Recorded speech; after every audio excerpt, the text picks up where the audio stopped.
Kasih Tuhan urapi kami semua, urapi hamba yang akan menyampaikan firman-Mu, biar kebenaran ini Tuhan menjadi rema dalam kehidupan kami, menjadi logos dalam kehidupan kami, menjadi sebuah kekuatan yang baru dalam kehidupan kami.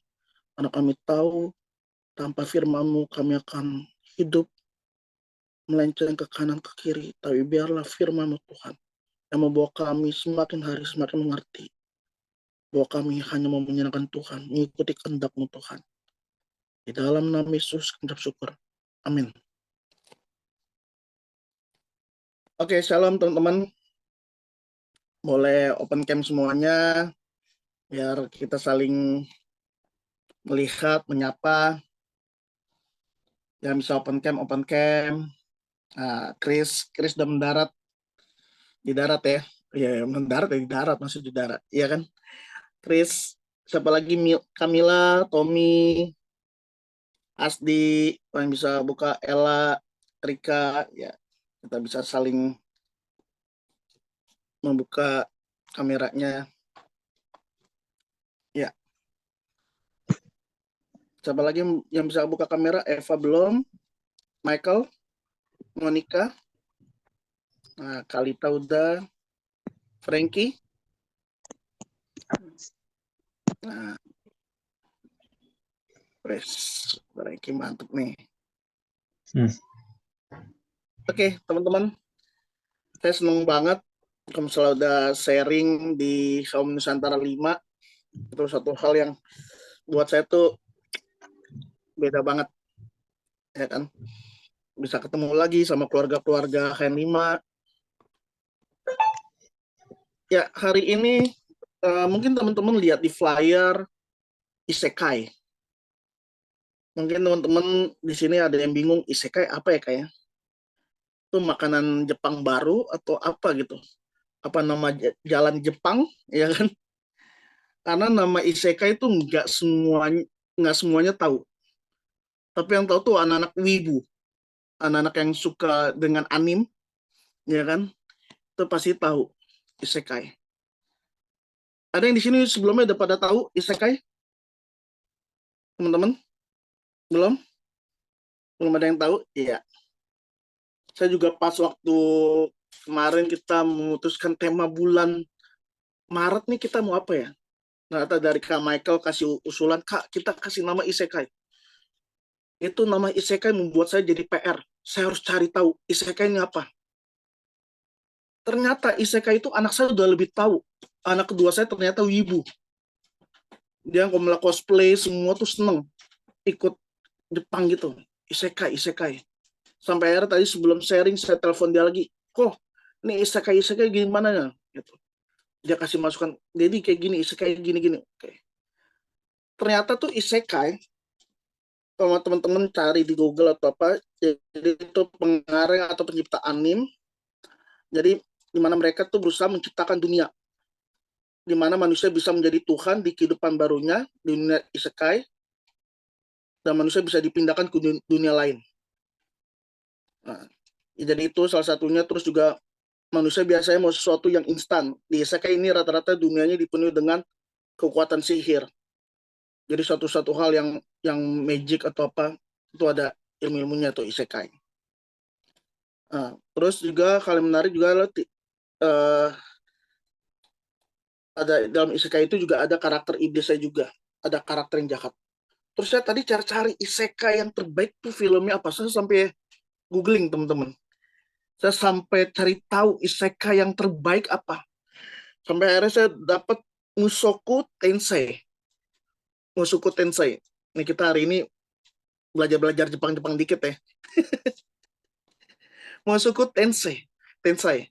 Saya sampai tanya sama anak saya, kok ini anime yang terbaik isekai apa kok? Ternyata anak saya juga sama, bilang ke saya juga, jadi yang terbaik itu Mushoku Tensei. Wah, saya akhirnya sebelum saya dapat itu, saya nonton dulu anime sebentar tadi di kantor. Oh, ternyata kehidupannya tuh luar biasa banget dari awal ya. Jadi orang ini udah meninggal umur 30 tahun tertabrak truk, terus akhirnya dia masuk menjadi kayak reinkarnasi gitu lah. masuk ke dalam dunia lain, tapi menjadi anak kecil. Nah, tapi saya nggak nonton sampai habis lah. Sampai saya berpikir, wah ini isekai ya. Ternyata di dalam kehidupan kita tanpa kita sadari, kita tuh juga masuk dalam dunia kita masing-masing loh. Bener nggak? Kita kayak terjebak di dalam dunia yang kita merasa, ya saya emang orangnya kayak gini Kak. Oh saya udah nggak bisa dirubah. Saya udah dari lahir dari brojol, kalau orang Betawi bilang ya. Dari orok, dari bayi, itu udah kayak gini aja. Jadi keluarga saya semua sama. Ya kalau keluarga saya rusak, saya juga rusak. Jadi kita tuh dapat gambaran kayak gitu. Tapi makanya di dalam Yohanes 15 ayat 18 sampai 27 kita baca sama-sama ya teman-teman. Yohanes 15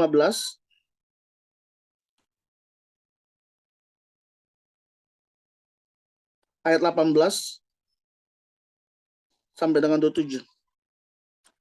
Yohanes 15 ayat 18 sampai dengan 27. Ini judul perikopnya aja, dunia membenci Yesus dan murid-muridnya. Jadi ayat 18, jikalau dunia membenci kamu, ingatlah bahwa ia telah lebih dahulu membenci aku daripada kamu. Sekiranya kamu dari dunia, tentulah dunia mengasihi kamu sebagai miliknya. Tetapi karena kamu bukan dari dunia, melainkan aku telah memilih kamu dari dunia, sebab itulah dunia membenci kamu. Ingatlah apa yang telah kukatakan kepadamu, seorang hamba tidaklah lebih tinggi daripada tuannya. Jikalau mereka telah menganiaya aku, mereka juga akan menganiaya kamu. Jikalau mereka telah menuruti firman-Ku, mereka juga akan menuruti perkataan-Mu. Tetapi semuanya itu akan mereka lakukan terhadap kamu karena namaku. Sebab mereka tidak mengenal Dia yang telah mengutus aku. Sekiranya aku tidak datang dan tidak berkata-kata kepada mereka, mereka tentu tidak berdosa, tapi sekarang mereka tidak mempunyai dalih bagi dosa mereka. Barang siapa membenci aku, ia membenci juga Bapakku. Sekiranya aku telah melakukan pekerjaan di tengah-tengah mereka seperti yang tidak pernah dilakukan orang lain, mereka tentu tidak berdosa. Tetapi sekarang walaupun mereka telah melihat semuanya itu, namun mereka membenci baik aku maupun Bapakku. Tetapi firman yang ada tertulis dalam kitab Taurat, mereka harus digenapi. Mereka membenci aku tanpa alasan. Jikalau penghibur yang akan kuutus dari Bapa datang, yaitu roh kebenaran yang keluar dari Bapa, ia akan bersaksi tentang aku. Tetapi kamu juga harus bersaksi, karena kamu dari semula bersama-sama dengan aku. Jadi sebuah gambaran dalam kehidupan kita, ya kita bukan berasal dari dunia ini teman-teman. Karena Tuhan sudah memilih kita. Kalau kita masih disambut oleh dunia ini, berarti kita sama dengan orang-orang di sekitar kita. Kalau kita udah menjadi pembeda, itu orang akan melihat, oh dia jadi pembeda. Makanya kehidupan kita ini, firman Tuhan mengatakan seperti suratan yang terbuka. Teman-teman dan Kak Erik sama-sama seperti suratan yang terbuka. Orang lain akan melihat dengan mudah apa yang menjadi perilaku kita, apa yang kita katakan, apa yang kita lakukan, bahkan apa yang kita pikirkan, itu keluar dari tindakan kita. Orang lain tuh akan lihat, oh Kak Erik nih kayak gini ya, oh Kak Damai kayak gini ya. Iblis tuh dengan banyak cara teman-teman ya. Mungkin teman-teman di sini nggak berzina. Mungkin teman-teman di sini nggak membunuh. Tapi teman-teman tuh sama Kak Erik dikasih hal yang nggak pernah kita sadari. Kalau saya kasih contoh kayak teman-teman pernah mengendarai motor atau mobil bocor halus, bannya tuh bocor halus, ban motor atau ban mobil. Dari luar tuh nggak kelihatan nampak itu. Tapi perlahan ban yang kita gunakan itu lama-lama kempes. Lama-lama ya udah hancur. Sama dengan diri kita. Dari luar nggak kelihatan. Oh, kita bilang, oh ya sudah melakukan ini, saya pelayanan A, B, C, D, oh saya udah tahu gini. Tapi ternyata kita tuh bocor halus yang kita nggak sadari. Ada kesombongan dalam diri kita, ada mulai pemberontakan di dalam diri kita, ada iri hati yang di dalam diri kita, ada kemarahan yang nggak nampak, benci yang nggak nampak di dalam diri kita. Itu seperti bocor halus. Tapi lambat laun itu akan kelihatan. Lambat laun itu akan kelihatan banget. Maka dalam diri kita nih, dalam kata penundukan, itu suatu hal menurut saya bukan perkara yang gampang. Ketaatan, penundukan diri, itu bukan perkara yang gampang. Itu suatu hal yang kita harus perjuangkan, teman-teman. Karena apa bagi saya? Apa yang saya doakan, semua udah Tuhan jawab. Saya pas renung-renungin ya, apa yang saya mau kejar ya Tuhan? Apa yang mau saya kejar dalam pelayanan? Apa yang saya mau capai ya? Jabatan, Tuhan udah kasih. Dari saya sebagai ketua remaja dari sebuah gereja di Kelapa Gading, gereja Mawar Saron. Saya sampai jadi ketua remaja 2 kali periode.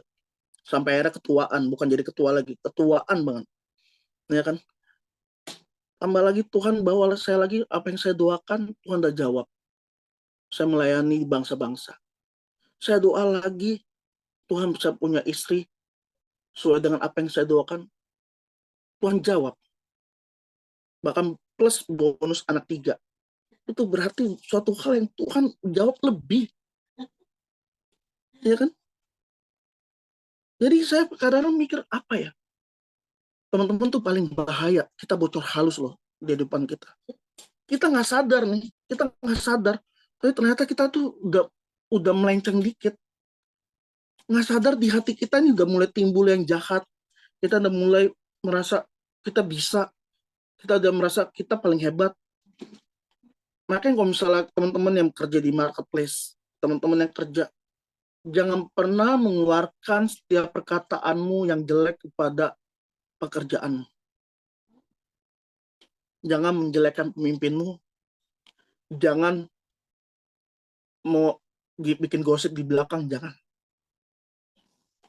Saya selalu sama istri, saya bilang, yang kita nggak boleh mengkotori piring yang kita makan. Kita selalu berdoa untuk pemimpin kita. Sekalipun keadaannya nggak enak. Mungkin teman-teman di marketplace, di dalam dunia pekerjaan, mungkin ketemu gesekan, ketemu teman-teman yang nggak enak, ketemu pimpinan yang nggak enak, ketemu orang-orang yang kok nggak sejalan ya, kok perlakuannya kayak gini. Saya percayalah di saat teman-teman nggak mengeluarkan suatu hal yang jahat, pasti Tuhan akan kasih hal yang lebih, yaitu apa? Damai, sejahtera, dan sukacita. Karena itu nggak bisa dibeli apapun, teman-teman. Teman-teman boleh dapat gaji yang besar, teman-teman boleh dapat posisi yang tinggi, posisi yang dihormati, tapi semuanya itu nggak akan pernah bisa menggantikan apa yang Tuhan beri, yaitu damai, sejahtera, dan sukacita. Itu yang berbeda. Itu yang selalu membuat saya tuh menyadari, oh ya, jangan sampai kita terjebak nih dalam hal yang kita lakukan. Kita seringkali nggak sadar loh. Kalau dosa yang kelihatan banget, teman-teman, pasti kita tahu, oh ya ini tidak salah. Oh ini pasti nggak, ini saya udah berdosa. Tapi yang bocor halus itu yang buat, yang nggak ada orang tahu. Yang cuma tahu ini kita doang nih. Karena saya hari ini, teman-teman, saya berdiri di hadapan semua monster. Dan teman-teman pun juga lihat satu monster lagi berbicara. Iya, ada monster yang bisa hidup yang suatu waktu jedar. Ada monster yang bisa langsung sikut sana, sikut sini, menjatuhkan orang. Ada monster yang siap langsung menghalangi orang lain untuk nggak maju. Wah, tuh menjaga hati dengan segala kewaspadaan. Amsal 5, Amsal 3:23. Jagalah hatimu dengan segala kewaspadaan. Karena dari situlah terpancar seluruh kehidupan. Menjaga hati kita nih, waduh, teman-teman, nggak gampang. Kita bisa sekali-sekali untuk bisa iri sama orang kok. Sekali-sekali kita bisa nggak seneng sama orang. Sekali-sekali kita langsung bisa nggak mau omongan lah ya sama keluarga. Tiba-tiba bisa ada suatu kejadian yang kok kayak gini nggak mau ke gereja lagi. Banyak yang hal-hal yang bisa kita lakukan, ada keluar. Kita menjadi amartia, kita meleset. Kita tanpa kita sadari kita meleset jauh. Itu yang menurut saya teman-teman kita harus waspadai. Sampai sehingga kita masuk ke dalam dunia lain. Seperti isekai tadi. Masuk dalam dunia lain yang kita nggak sadar, kita sebenarnya anak Tuhan. Kita udah dipilih. Seperti tadi Yohanes 15. Kita udah dinyatakan berbeda, tapi di saat kemelesetan itu hadir, kita menjadi hal yang berbeda. Kita bukan lagi menjadi terang, kita bukan lagi menjadi orang melihat, oh ada Kristus di dalam kehidupan, oh ada Tuhan, hilang semua. Monster kita nih, kalau kita aktifin, kita sampai nggak kenal diri kita, bener nggak? Kita hari ini semuanya masih tenang semua kelihatannya, kayak orangnya penuh dengan kebaikan, kelihatan. Tapi ada satu kejadian, trigger yang membuat teman-teman dan saya bisa, saya mau cerita nih. Saya pagi-pagi abis doa tuh, saya berdoa doa pagi, pasti itu akan membuat saya tuh lebih bisa menenangkan situasi sepanjang hari. Jadi saya sama istri nih teman-teman, mau berangkat kerja. Jadi istri saya ini kerja di daerah Tamrin, jadi saya selalu nganterin dia. Ya, pas mau nganterin kerja, udah sampai di KPU, kantor KPU lah. KPU kan sekarang lagi ramai dijaga polisi kan. Jadi saya tuh mau naik motor, kayak emak-emak, lupa lampu sen dimatiin. Jadi motor saya ke kiri, sen masih ke kanan. Terus tiba-tiba ada cewek pakai hijab, klakson saya tuh, wah saya kaget kan. Terus dia ke saya langsung kasih kode gini, jadi maksudnya mati lampu sennya gitu kan. Terus saya dengan spontan saya bilang, iya mbak, biasa aja kali. Terus spontan gitu. Itu tiba-tiba mbak-mbaknya langsung, bapak kok dibilangin ngotot banget sih. Waduh, iya iya iya. Istri saya masih ketawa-ketawa, iya iya, ya mbak, iya iya kak, iya silakan ya kak, iya ketawa-ketawa, iya iya iya. Dikasih tahu malah ngajakin berantem. Iya ya udah jalan-jalan. Terus kita masih nyeletukin tuh cewek. Ya lah gitu aja, Mar. Dia denger lagi. Jadi bapak maunya apa sih? Dia bilang gitu. Dia marah-marah lagi. Iya enggak. Udah maaf maaf ya. Oh istri saya udah mulai kepancing nih. Istri saya kalau mulai dia kepancing, udah bahaya nih. Terus tiba-tiba dia masih ngotot teman-teman. Dia masih ngotot. Masih akhir terakhir dia giniin istri saya. Kasihan deh lu gitu. Tapi sambil ngotot-ngotot sama istri saya, terus istrinya diginin, kasihan deh. Wah istri saya langsung, waduh. Pas udah mau nyampe kantor istri saya nih, terus dia bilang ke saya, udah deh pak, kita adu balapan aja deh. Buset, saya diajakin adu balapan, trek-trekan di jalanan sama cewek pakai hijab. Saya nggak nyangka bisa ini anak luar biasa banget nih, pembalap nih. Saya diajakin balapan teman-teman. Saya udah tenang, tetep aja udah. Tapi itu loh teman-teman, hal-hal yang kecil ya, kayak kita di jalan, entah kita di mana, itu bisa ke-trigger. Bener nggak? Entah itu kita di kantor, entah itu kita ketemu dengan siapa, itu bisa ke-trigger. Itu bisa hal yang membuat kita, sebentar ya teman-teman, ini gangguin banget nih si Boy ini. Sebentar ya.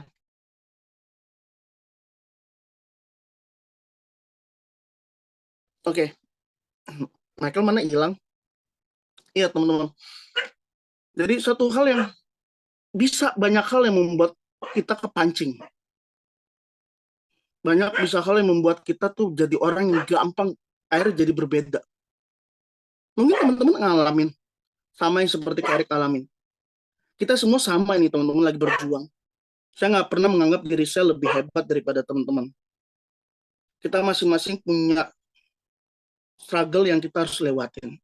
Kita punya perjuangan masing-masing yang kita harus tuntaskan. Karena yang mengenal diri kita ya kita sendiri. Kita ada kesombongan enggak?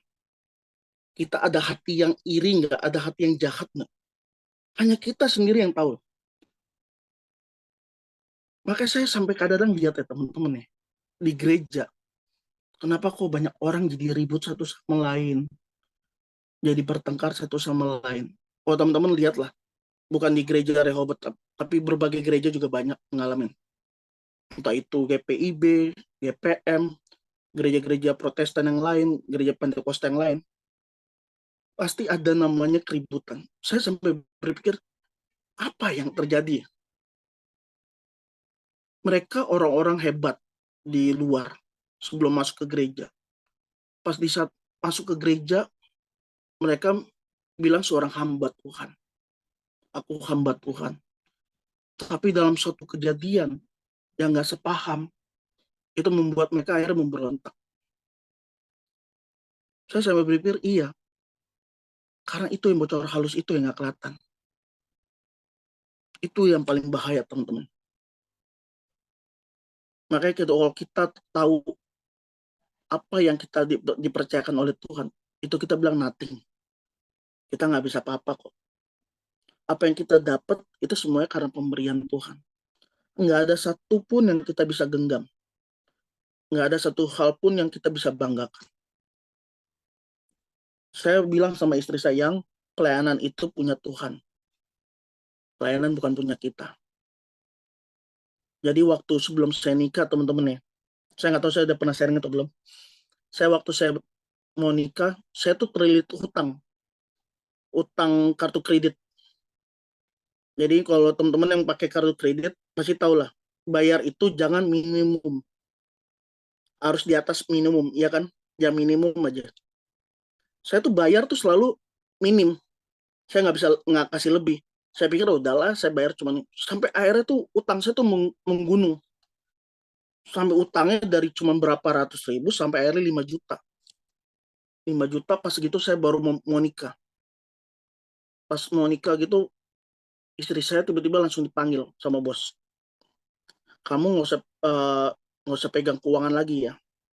Karena dia takut uangnya itu akan dipakai untuk bayar utang saya. Terus istri saya bilang gini, yang kamu sih gara-gara utang kamu aku diambil dari pekerjaan aku, mau dikasih ke orang lain semuanya, aku nggak kerja gitu. Terus saya bilang sama istri saya cuma gini satu, yang pekerjaan itu, pelayanan itu punya Tuhan, bukan punya kita. Kalau kita makin genggam, dia makin akan terlepas. Biarin kita lepasin gini, sehingga kita tahu semuanya punya Tuhan. Kalau seandainya pun kita dikasih lagi, kita tetap tangan kita kayak gini, bukan menggenggam. Kalau kita genggam pasir, teman-teman taruh pasir aja, genggam gini, pasti semua pada keluar. Tapi tangan yang kayak gini pasti akan tetap terjaga. Begitu juga dengan teman-teman di dalam pekerjaan, di marketplace. Nggak usah takut dengan banyak apapun. Sekalipun ada orang yang jahat sama teman-teman, ada orang yang iri mencoba menjatuhkan teman-teman, percayalah, pekerjaan, pelayanan, itu Tuhan yang kasih. Saya sampai bilang kayak gitu sama istri saya, udah yang tenang aja, yang kamu tetap lakuin apa yang kamu lakuin aja. Sampai akhirnya dengan berjalan waktu, waduh benar-benar Tuhan tunjukin. Istri saya sampai bilang, bener yang apa kata kamu. Berbalik sampai sekarang, puji Tuhan, istri saya dipercaya jadi kepala tok keuangan di salah satu gereja. Dari orang yang nggak dikasih, dibuang-buangin, sampai akhirnya berbalik lagi. Dan saya selalu ingetin sama istri saya, yang inget, jangan pernah bangga dengan apa yang kita dapat hari ini. Dengan pelayanan, pekerjaan enggak. Saya belajar untuk submit. Bagaimana saya mau taat sama Tuhan yang nggak kelihatan, tapi sama pemimpin sendiri kita nggak taat. Bagi saya itu omong kosong. Bener nggak? Teman-teman bagaimana mau taat dan mau mengasihi Tuhan, sedangkan pemimpin kita yang diharapkan kita itu dalam pekerjaan kita, di dalam manapun yang Tuhan tempatkan, kita bisa dalam hati kita, ini bos gue kurang ajar, ini bos gue nggak adil, oh saya tempat kerja nggak enak banget ya. Saya jujur ya teman-teman, saya tuh paling kesel yang ketemu orang masih menjelekan tempat dia bekerja. Itu saya paling kesel. Kesel kenapa? Kalau misalnya kalau kita nggak senang sama satu pekerjaan kita, ya udah kita resign. kita keluar tapi jangan pernah mengotori piring makan kita. Itu yang saya selalu ngajarin ke istri sama anak saya, jangan pernah mengotori piring makan kita. Dan juga jangan pernah takut kalau ada orang yang membalikan piring makan kita. Jadi kalau ada orang mau balikin piring makan kita, nggak usah takut. Karena Tuhan pemilik hidup kita. Kita nggak perlu takut. Jadi kalau orang yang udah tahu kehidupannya, bahwa dia bukan dari dunia ini, dia tahu dia punya Tuhan di dalam kehidupan, dia nggak ada yang dia perlu takutkan. Jadi ini yang saya mau bagikan kepada teman-teman semua. Seperti tema Isekai. Ini sebuah PR banget, Michael. Saya yakin pembicara yang lain ini akan cari isekai yang lain. Dia akan nonton anime. Dia akan cari tahu nih isekai apa ya. Tapi ini suatu hal yang menurut saya menarik. Karena saya jadi banyak ngomong sama anak saya. Jadi anak saya tuh yang kedua tuh suka banget wibu kan. Dia sampai cosplay, dia ikut cowok nih, anak saya nih yang kedua. Tapi dia suka anime semuanya. Pas Michael bilang gitu, saya ngobrol panjang kali lebar kali tinggi kalau tentang isekai. Tapi bersyukur. Tapi inilah jadi gambaran kita semua, bahwa kita tuh bukan dari dunia ini. Kita bukan berada di dunia yang lain. Kita punya kehidupan di dalam Kristus. Kita percaya bahwa masing-masing kita sudah Tuhan tempatkan, ya kan? Tapi disitulah kita harus menjadi terang. Oke teman-teman, thank you. Tuhan Yesus memberkati semuanya. Siapa yang jadi host? Oke, kasih Kak Erik. Sama-sama Kalita. Aduh teman-teman maaf, tadi jaringan saya parah sekali. Jadi apa yang disampaikan oleh Kak Erik tidak secara keseluruhan semuanya saya dengar, hanya sebagian saja. Karena tadi jaringannya agak parah. Oke, mungkin saya bisa berikan kesempatan buat kakak-kakak yang lain. Mungkin ada yang mau berbagi atau mau bertanya tentang materi yang dibagikan oleh Kak Erik tentang isekai ini. Saya berikan kesempatan buat yang lain yang mau bertanya atau mau menanggapi materi ini. Silakan.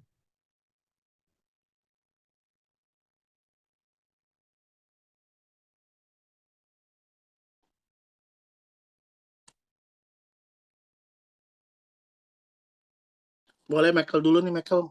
Pencetus dari isekai nih. Saya bener lah, hari ini saya seneng banget. Saya bilang sama Monica, flyernya request dong berbentuk Jepang-Jepang. Desainnya ke Jepang. Saya kayak merasa di rumahnya Nobita, atau nggak? Di rumah Doraemon. Saya kayak merasa, ya ampun, masuk di dalam Doraemon. Oke, Michael, gimana kau? Oke, Shalom, terima kasih, Kak Erik. Eh, Sebenarnya awalnya aku kasih saran sama tim Kak Erik mengenai isekai itu apa ya?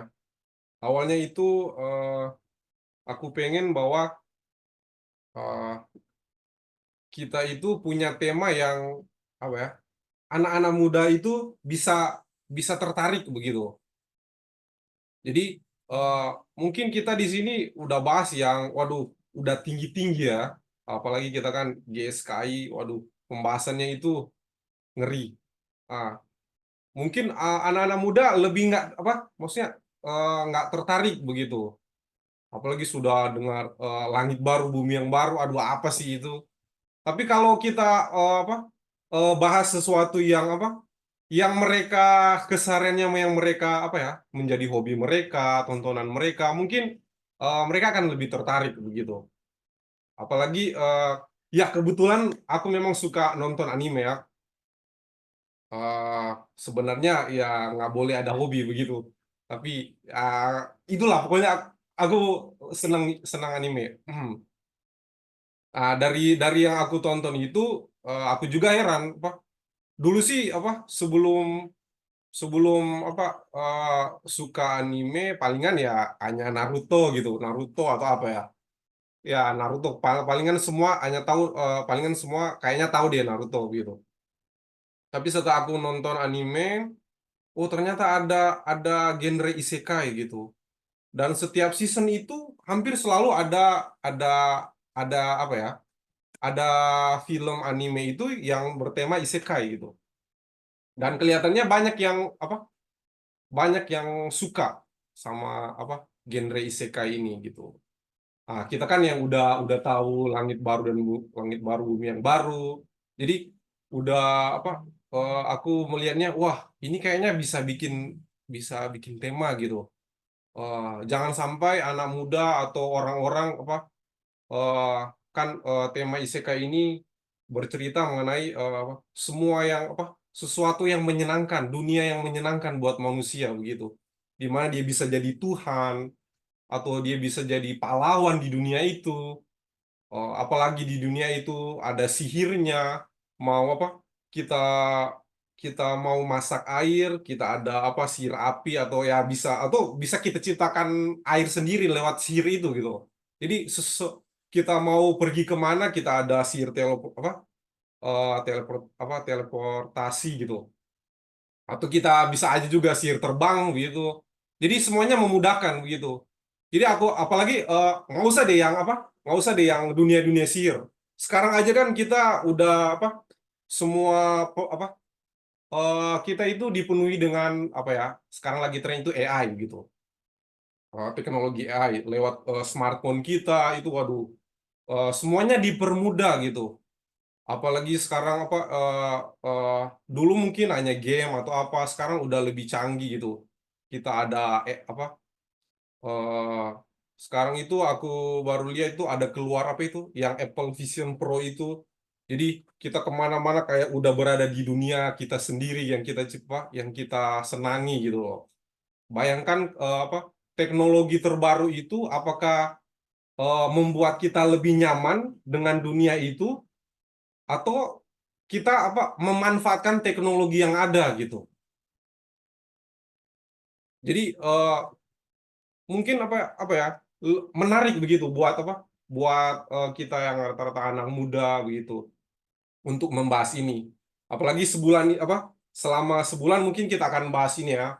Kita akan dengar dari beberapa pembicara bagaimana mereka mengkaitkan dengan firman Tuhan eh, mengenai tema ini. Mungkin menurut saya itu akan menarik begitu. Itu sih menurut aku.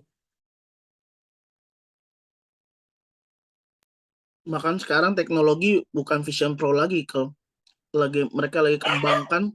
Kayak misalnya Michael sekarang gimana di Tomohon, gimana tuh? Aduh. Kayak Erik di Jakarta, Erik bisa salaman sama Michael. Michael bisa merasakan jabat tangannya Erik. Ya, bisa. Mereka lagi mencoba memecahkan ruang dan waktu, pola teknologi Ya yang itu dia serem sih, tuh. Kak. Itu sampai aku kepengen kayaknya kita bisa deh bahas bukan keren-keren ya isekai gitu. Jadi itulah alasan mengapa saya kasih kasih saran sama Kak Eri dan teman-teman mengenai isekai ini atau dunia lain. Itu dari aku sih. Buat yang lain mau silakan Kalita. Oke, makasih Kak Michael yang sudah sampaikan. Mungkin ada teman-teman yang lain.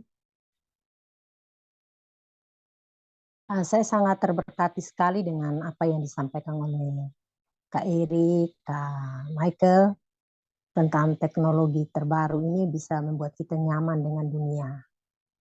Nah, seringkali kadang banyak manusia ini kadang ketika sudah merasa nyaman dan di situ mereka lupa dan tenggelam di dalam kenyamanan yang ada, di mana mereka mau mencari sesuatu yang lebih mudah, yang lebih instan, bagaimana supaya mereka bisa mendapatkannya.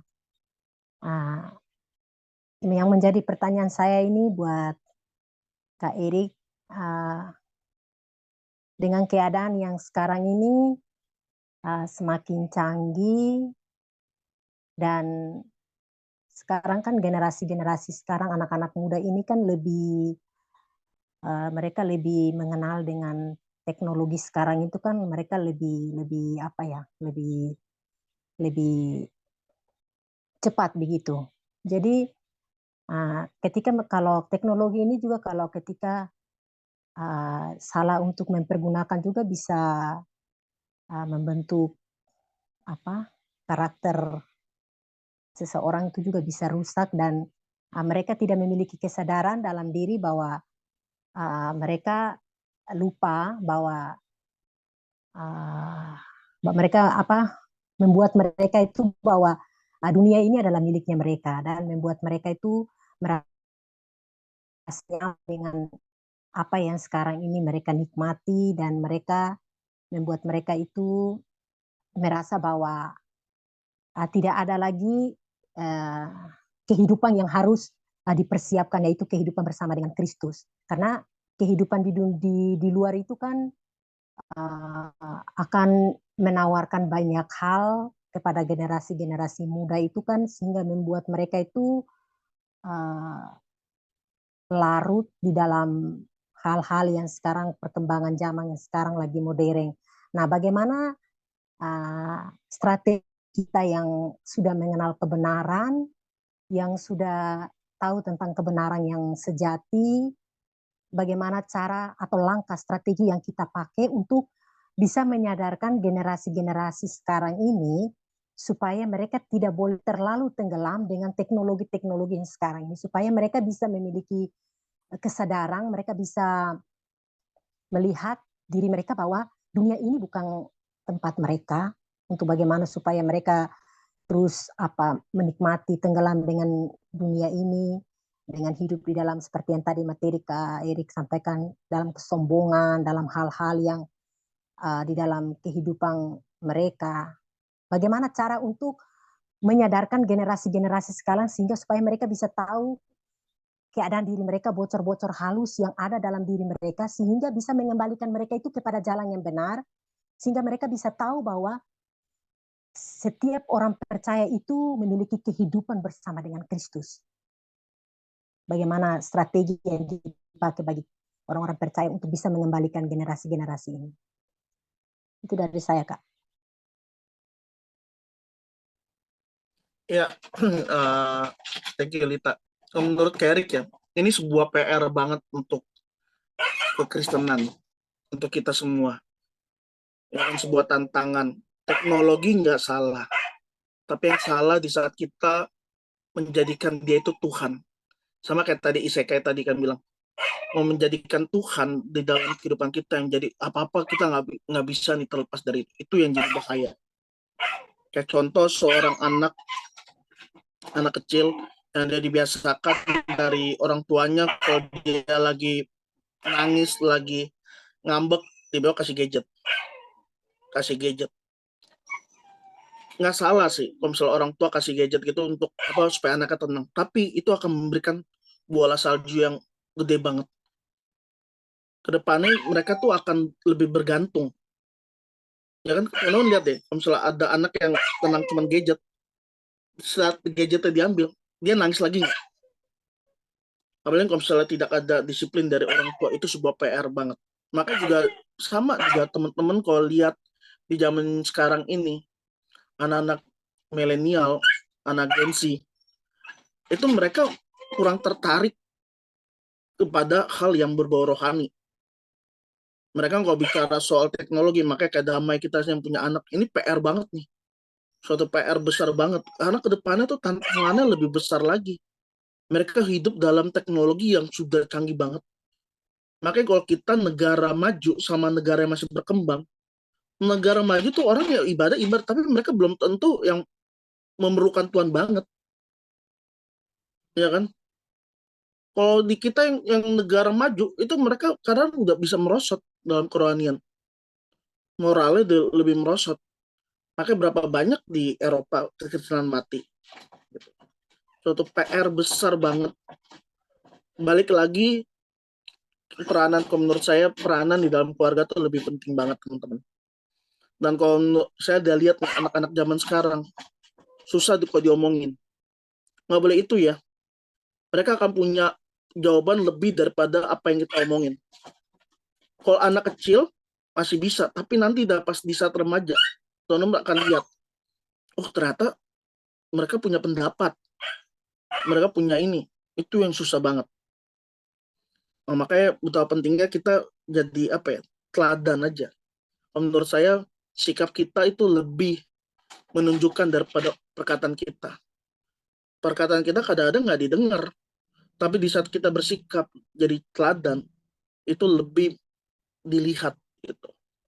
Itu nggak menurut Kerik ya, tapi menurut teman-teman yang lain mungkin ada yang berbeda, is okay.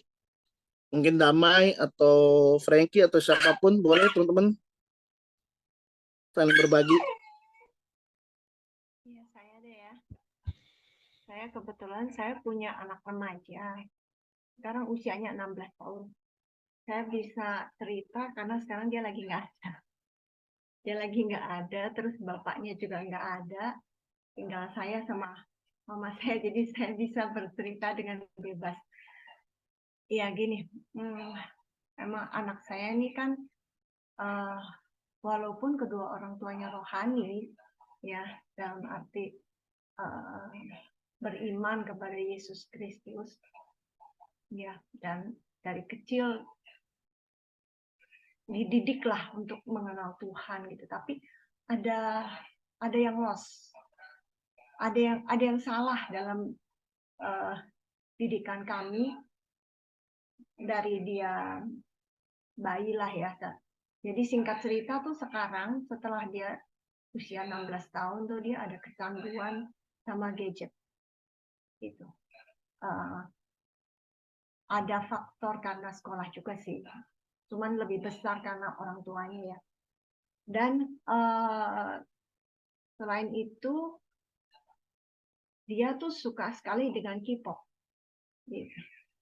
Dan ada satu masa kira-kira waktu dia masih SD tapi udah kelas besar, berarti kan udah pra remaja ya. Saya tuh sempat jadi musuh sama dia. Jadi kalau saya mau negur dia, saya mendekati dia, belum ngomong apa-apa, dia udah anti gitu, dia udah jaga jarak, udah mama kesana gitu. Nah, itu bikin saya, aduh gimana nih, saya melihat dia semakin rusak, saya ingin memperbaiki, tapi dia belum apa-apa, udah suruh saya menjauh gitu. Ya di situ saya juga saya belajar untuk mengkoreksi diri apa yang salah gitu. Dan akhirnya singkat cerita sekarang hubungan saya dengan dia sudah lebih baik. Dia sudah mau mendengarkan kata-kata saya, bahkan mau curhat lah. Dan sampai dia pernah bilang sama saya itu bahwa dia kurang suka sama saya karena katanya saya kalau sama orang lain mau dengar, tapi kalau sama dia tuh baru ngomong dikit udah disela.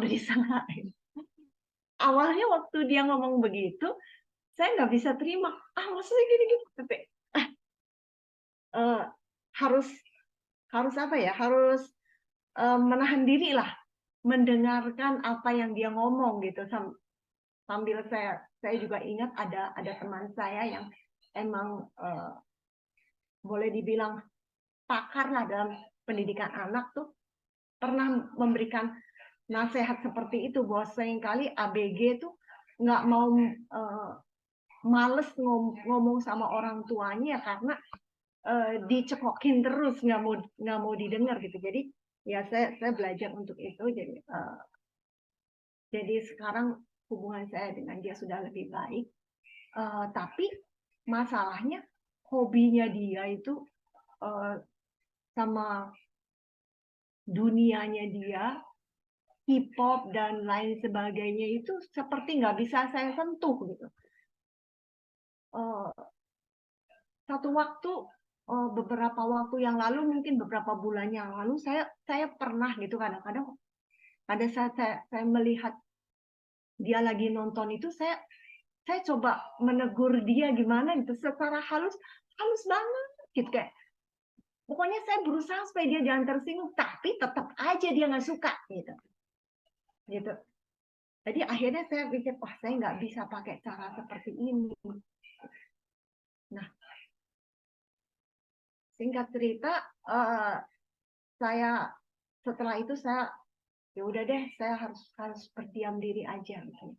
Terus saya mencari wajah Tuhan, saya berdoa, saya mendoakan dia, mendoakan suami saya juga, karena terus terang apa yang dilakukan, yang menjadi kondisi anak saya sekarang, menurut saya sedikit banyak itu dia melihat bapaknya juga gitu karena bapaknya suka suka mendengarkan musik-musik dunia, terus juga ada keterikatan sama gadget, jadi banyak menghabiskan waktu di gadget gitu. Jadi ya saya pikir ya mau nggak mau anak saya seperti itu. Jadi itu sempat membuat saya tuh kayak putus asa gitu. Aduh, gimana ini saya sebagai ibu, saya harus memberikan dia teladan seperti sendirian, sedangkan bapaknya, ayahnya tuh teladannya terbalik gitu, yang lain gitu. Jadi gimana gitu loh. Nah, tapi akhir-akhirnya saya melihat ada titik terang ya, di saat ya saya mengingat kata Pak Eras, kita harus melawan segala sesuatu tuh dengan kesucian hidup. Itu bener banget gitu. Jadi saya berusaha untuk konsentrasi, saya saya melakukan apa yang bisa yang menjadi bagian saya mendoakan dia. Terus begitu saya melihat ada kesempatan sedikit aja, saya membagikan firman gitu. Walaupun hanya sedikit, saya bagi sama dia. Lama-lama dia mulai terbuka dikit-dikit gitu. Dan sekarang sih ya, saya tuh menahan diri dulu, saya nggak ngomong sama sekali mengenai apa yang dia suka ya, kayak K-pop dan segala macam tuh saya nggak ngomongin, tapi saya lawan dari sisi lain, dari firman Tuhan. Dan yang dia suka, yang dia sekarang udah mulai menjadi kebiasaan dia, itu mendengarkan renungan malam Pak Witnyo. Nah, itu kan sesuatu pertanda baik ya, walaupun mungkin dia mendengarkan itu hanya sambil lalu aja, tapi saya yakin ada yang masuk gitu. Sampai sesekali saya pernah mencoba memberikan saran sama dia, gimana kalau kamu mendengarkan renungan malam yang agak sedikit panjang gitu, tapi ternyata dia belum mau. Ya udah, nggak apa-apa, yang Pak Witnyo aja dulu kan sangat singkat dan ringan lah gitu, itu bisa masuk ke dia. Nah, setelah itu saya mencoba sedikit lebih dalam, saya memberikan renungan-renungan yang khusus untuk remaja gitu. Dan sebenarnya saya berharap dia baca sendiri, kan ada judul-judulnya yang sepertinya menarik gitu. Cuman ternyata kalau baca sendiri tuh dia belum mau. Ya udah deh, saya yang bacain gitu. Dan akhirnya saya menemukan waktu di mana ada waktu yang pas, di mana saya tuh bisa membacakan buat dia dan dia mau denger gitu. Karena awalnya waktunya nggak pas. Nah, begitu saya ketemu waktu yang pas dan saya bisa membacakan buat dia, kelihatannya dia ada respon gitu. Dan waktu dia memberikan respon itu, dia kayak wajahnya agak lain, terus ada sesuatu yang dia tanyakan. Aduh, hati saya happy banget. Aduh, berarti udah mulai nih ada titik terang gitu ya. Saya bersyukur sama Tuhan, ternyata tidak ada yang mustahil bagi Tuhan gitu. Dan suami saya pun mulai ada sedikit titik terang, walaupun lebih lambat ya, karena udah tua ya. Jadi lain lah pasti sama yang remaja gitu. Jadi lebih lambat, tapi ya nggak apa-apa lah. Saya yang harus sabar, dan saya percaya lewat semua itu Tuhan juga membentuk saya. Jadi akhir dari kesaksian ini saya mau menguatkan teman-teman yang mungkin mengalami seperti itu, dan juga Kak Lita, ya, bahwa nggak ada yang mustahil lah bagi Tuhan gitu. Sekalipun anak remaja itu kelihatan udah duniawi banget, kayak anak saya tuh udah duniawi banget gitu, dan awalnya sangat anti lah sama yang rohani-rohani. Sekarang udah mulailah mau dikit-dikit, cuman sayanya harus sabar, jangan terjang semua gitu, nggak boleh, tetap harus nahan ya, pelan-pelan lah, pasti akan berhasil, Tuhan akan tolong gitu ya. Udah gitu aja, terima kasih. Terima kasih Kamila buat sharingnya, sangat memberkati. Mungkin dari teman-teman yang lain yang mau berbagi atau mau ada pertanyaan yang mau ditanyakan, silakan.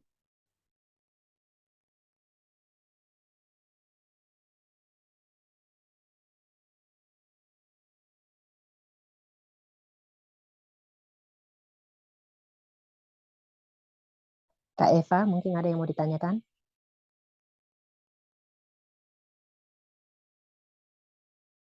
Sebenarnya nggak ada, cuman aku mau tanya dulu deh sama Kak Mikael. Kebetulan aku kan nggak tahu ini masalah-masalah anime kan Kak, sama sekali udah nggak pernah ini. Itu kan berbicara tentang isekai, itu kan dunia lain. Dalam animenya itu dunia lainnya itu dalam hal yang positif atau yang gimana Kak? Orang yang berpindah ke dunia lain itu memberikan pelajaran yang positif atau sebenarnya jadi justru hal yang negatif ketika di dalam film itu dia berpindah ke dunia lain. Soalnya masih aku kayaknya masih kurang nangkep sih sebenarnya.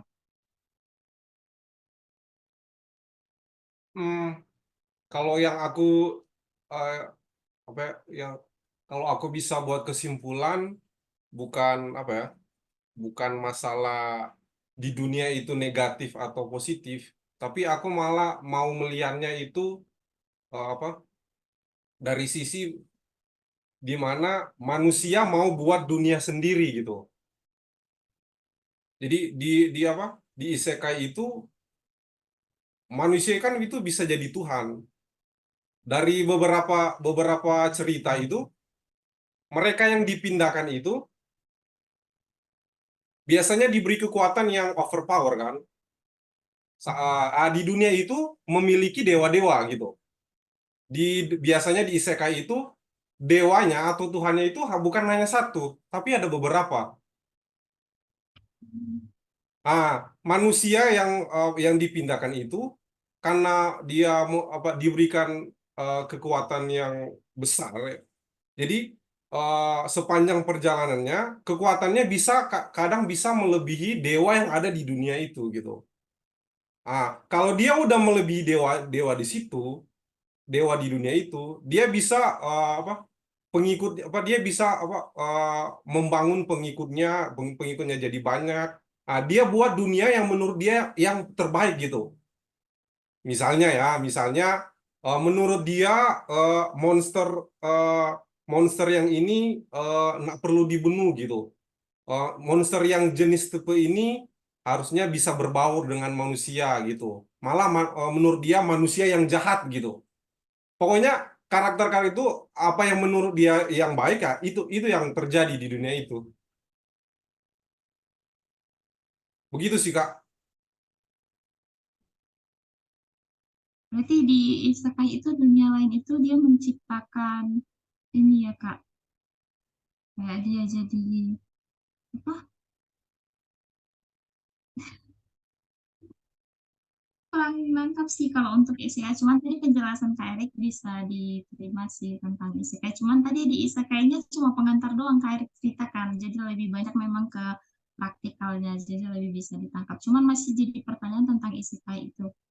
Tapi mungkin yang jadi dasar pertanyaannya itu kenapa Kak Mikael tertarik dengan dunia lain itu gitu. Hubungannya ke kita yang sekarang itu lebih ke diarahkan kemana sih Kak? Cuman aku ada nangkap sedikit tadi, cuman takut salah gitu. Oh gini, Dunia lain. yang aku nangkap begini ya, apa? kita kan hanya manusia kan, hanya ciptaan gitu. Dan kita itu berada di dunia yang Tuhan ciptakan gitu. Contohnya kita ada di bumi, ya kan? Dan bumi ini punya tata surya atau alam semesta.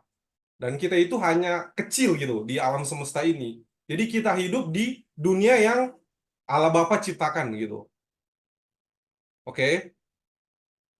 Tapi kalau di film itu seakan-akan manusia bisa menciptakan dunia sendiri gitu. Bahkan dia bisa melebihi dewa atau penciptanya yang ada di dunia itu gitu.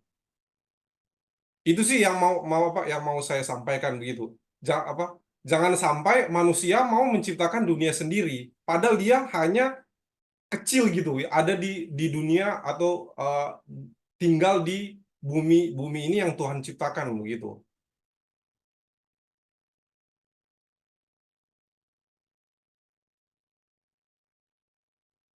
Bisa Kak Eva? Bisa dipahami? Berarti udah jelas, Kak. Terima kasih.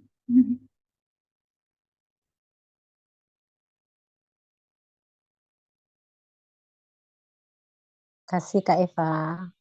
Mungkin dari teman-teman yang lain, Kak Damai, mungkin mau di-sharingkan sedikit. Waduh, ini ngeri ya. Ayo Kak Damai. Kalius kayak.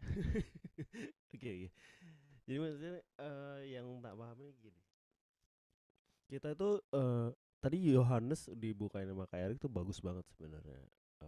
Dunia dan bumi itu sebenarnya dua hal yang berbeda.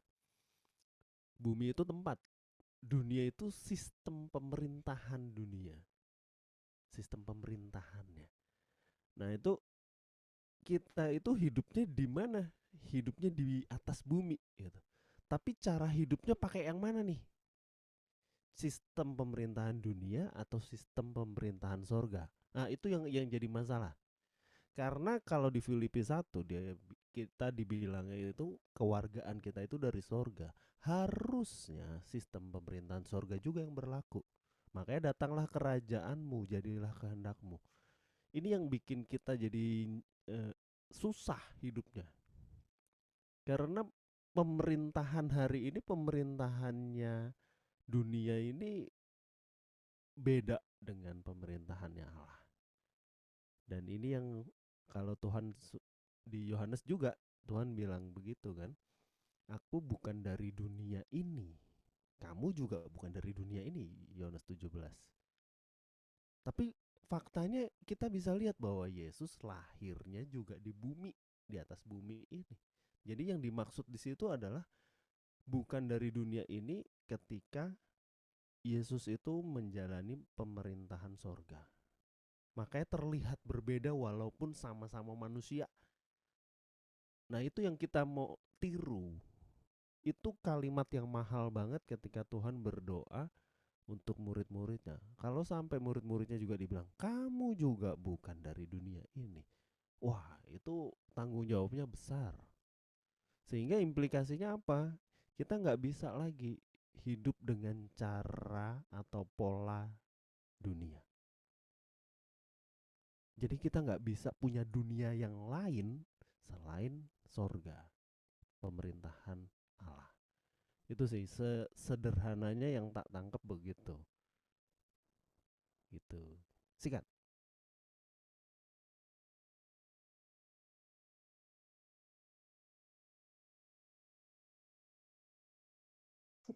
Kasih Kak Damai. Mungkin ada yang lain, Kalius. Mungkin ada mau sharing sedikit.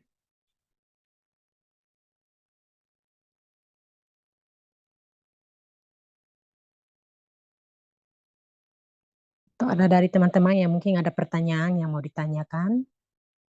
Silakan. Kak Kris. Frankie. Kak Frankie mungkin ada yang mau di-sharingkan. Kayaknya udah lama nih nggak denger suara Frankie nih.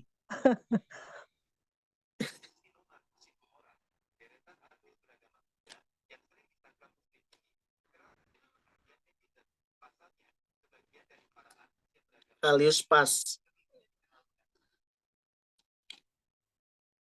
Oke, Frankie, ada mau sharing?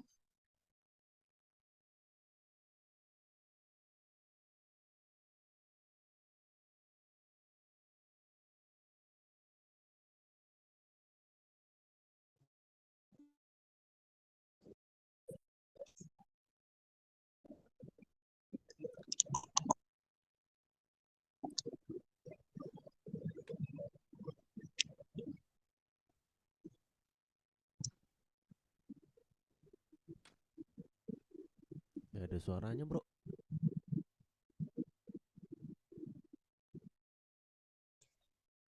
Ada teman-teman yang mau sharing? Kak Monik atau Kak Feli, mungkin ada yang mau berbagi, silakan. Mengenai apa yang sudah disampaikan oleh Kak Eri, Kak Michael, Kak Damai. Mungkin ada yang mau disampaikan? Iya malam Kak.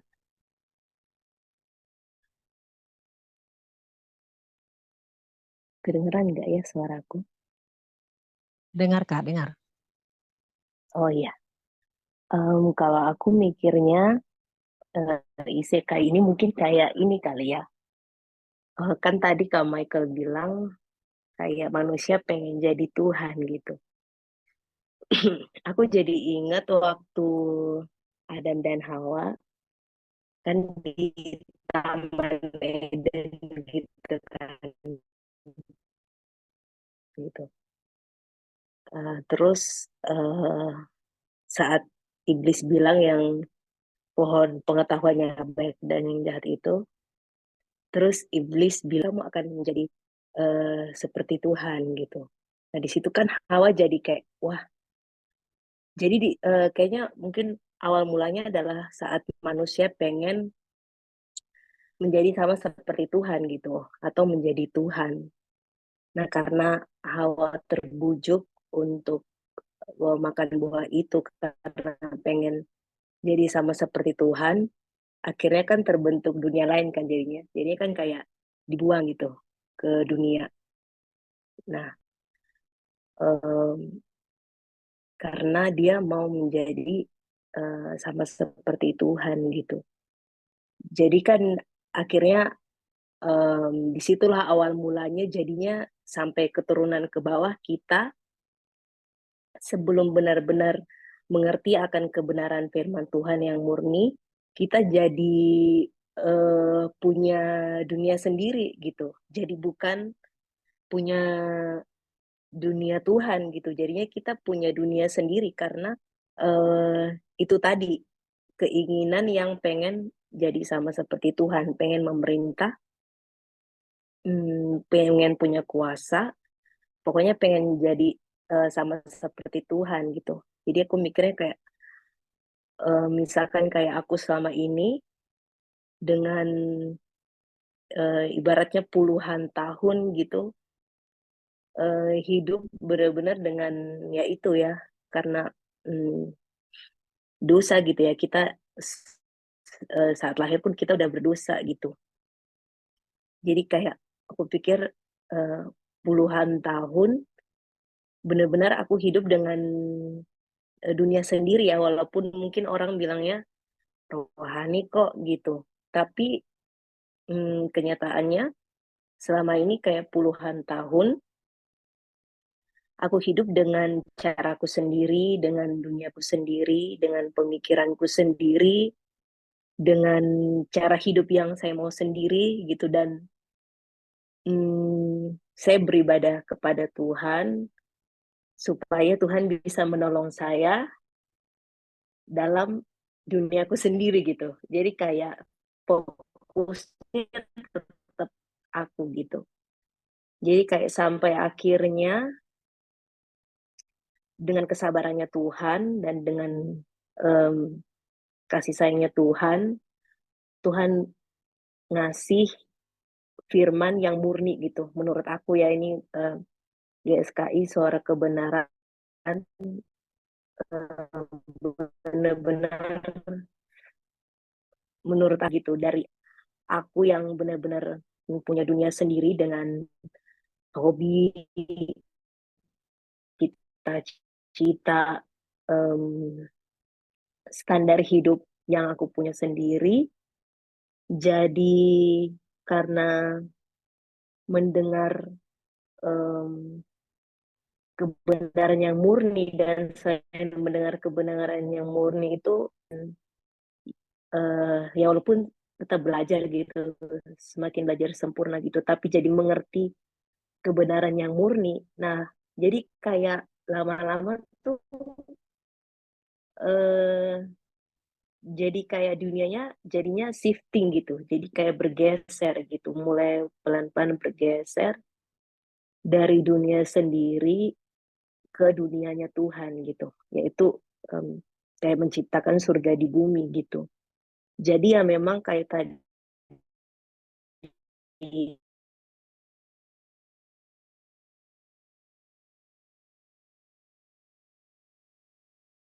siapa yang nanya tadi, gimana sih caranya supaya, oh Kalita ya, itu bisa jadi kayak nggak dunia kita sendiri gitu, selain mengenal dan mengerti kebenaran firman yang murni itu gitu, yang dunia yang sesungguhnya yang memang dari awal Tuhan sudah ciptakan buat kita gitu, tapi karena manusia pengen sama seperti Tuhan, jadinya dia bikin dunia sendiri gitu, akhirnya kan jadi terbentuk dunia sendiri gitu, dunia yang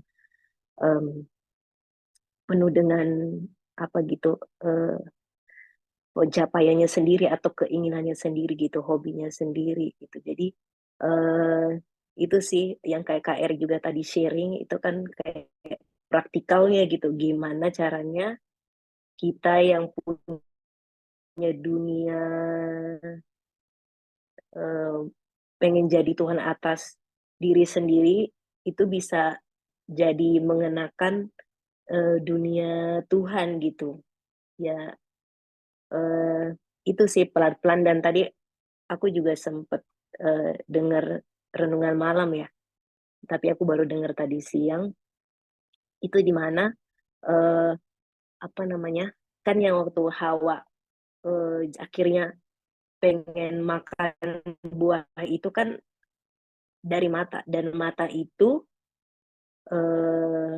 mengartikan dua gitu, yaitu pikiran dan perasaan begitu. Berarti memang pikiran dan perasaan kita yang harus dirubah gitu untuk bisa jadi sepikiran atau seperasaan dengan Tuhan, dalam arti kita jadi mempunyai bergeser ke dunianya Tuhan gitu. Dan itu sama kayak yang aku paling suka tuh lagunya Bapak yang matikanlah aku Tuhan gitu. Jadi kayak kalau kita pengen bergeser dari dunia yang sekarang kita punya ke dunia Tuhan, itu kayak kita harus mati gitu, kayak karena kayak pikiran dan perasaan kita kan kayak sudah mendarah daging gitu. Kita kayak udah punya kesukaan kita sendiri gitu. Tapi untuk jadi punya pikiran Tuhan, untuk pindah dunia, ya itu benar-benar selain mengerti kebenaran firman Tuhan, lama-kelamaan harus berubah atas diri kita sendiri dan pindah gitu kepada keinginannya Tuhan gitu. Dari aku sih gitu, maaf panjang mungkin. Itu yang aku pahami gitu. Tapi Kasih kamu saya tuh tertarik sih kalau dengan isekai ini. Ternyata tuh memang kehidupan kita sehari-hari tanpa kita sadari ya, kita jadi orang yang berbeda kok dalam hal-hal tertentu, bener nggak? Kita bisa menjadi Tuhan atas diri kita sendiri, kita mau jadi Tuhan untuk diri kita, kita lebih mengutamakan ego kita mengutamakan apa yang kita milikin. Makanya manusia itu ya, menurut saya tuh harus yang paling berat dalam dirinya itu menghancurkan pride yang ada dalam dirinya. Karena masing-masing kita ini punya kebanggaan, punya pride yang luar biasa. Saya tadi ngobrol sama istri juga gitu. Yang susah tuh untuk kita tuh menghancurkan pride. Apa yang kita banggakan, apa yang kita udah bangun, apa yang kita ini. Itu yang kita harus kikis. Bener nggak? Kita dikit-dikit aja, kita ngomong salah dikit aja, kita bisa memuji diri kita sendiri. Lu kan memuji diri sendiri kan kita menganggap diri kita lebih daripada Tuhan, bener nggak? Kayak kita menganggap, wah ini karya saya nih, ini kerjaan saya nih, oh ini kok bukan saya nggak kayak gini nih. Oh kalau nggak ada saya ini nggak jalan nih, bener nggak? Kita seringkali berpikir tanpa kita sadari kita sebenarnya udah mau jadi Tuhan untuk diri kita sendiri. Cuman makanya tadi saya bilang bocor halus, nggak kelihatan. Beda sama hal yang lain. Kalau kita membunuh, berzina, terus kita berbohong, itu kan kelihatan banget, bener nggak? Maka kelicikan dalam hati manusia, ya kita sendiri yang tahu. Kalau kita nggak sadar, wah bahaya. Maka di Amsal seperti wajah mencerminkan kan, akan tahu siapa dirinya gitu. Jadi betapa kita pentingnya tuh kita melihat terus cerminan diri kita udah sejauh mana. Paling bahaya kalau kita nggak mengenal diri kita sendiri. Kalau menurut saya, kalau menurut saya tuh yang nggak yang berbahaya, kita merasa kita baik-baik aja, tapi sebenarnya kita tuh udah melencengnya jauh.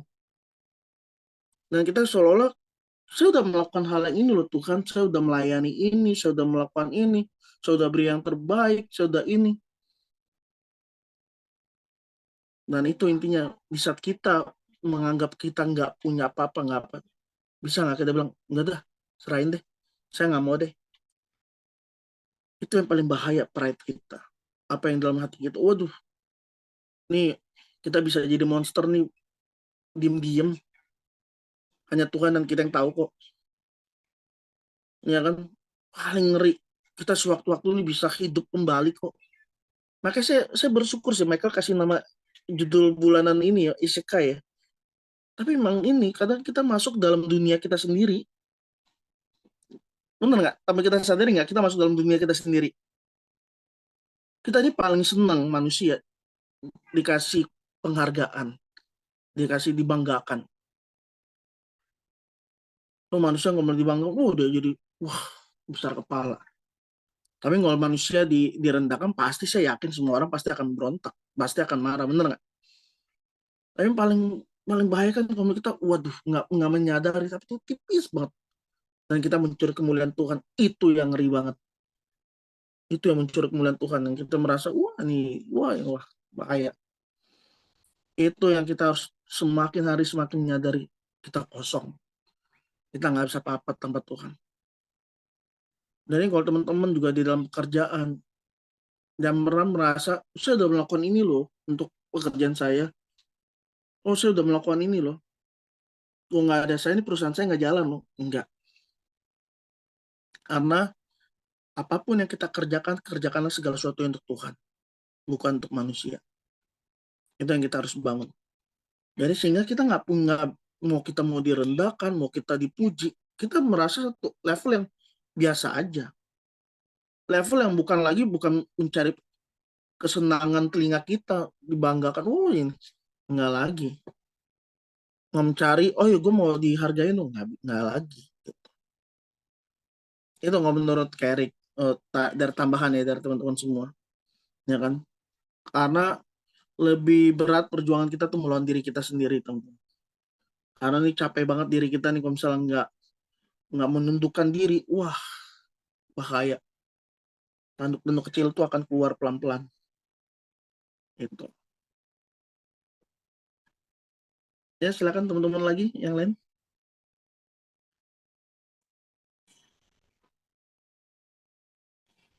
Kak Tommy mungkin ada yang mau disampaikan?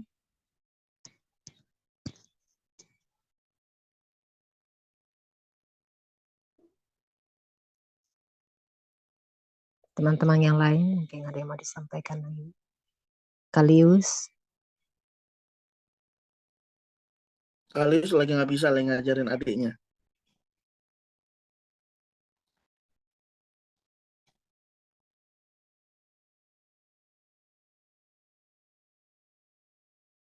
Mungkin kalau nggak ada juga udah jam 9 kurang teman-teman. Kita bisa open camp semua ya kali ya. Ini perdana. Pastikan teman-teman ikut terus di dalam Home Nusantara 5 dengan pembicara yang lain. Ya, teman-teman boleh open camp. Kita mau akhiri home kita. Thank you sudah ikut home semuanya malam hari ini. Ya, Asti, Ella bisa open camp, Feli, Siska, Frankie.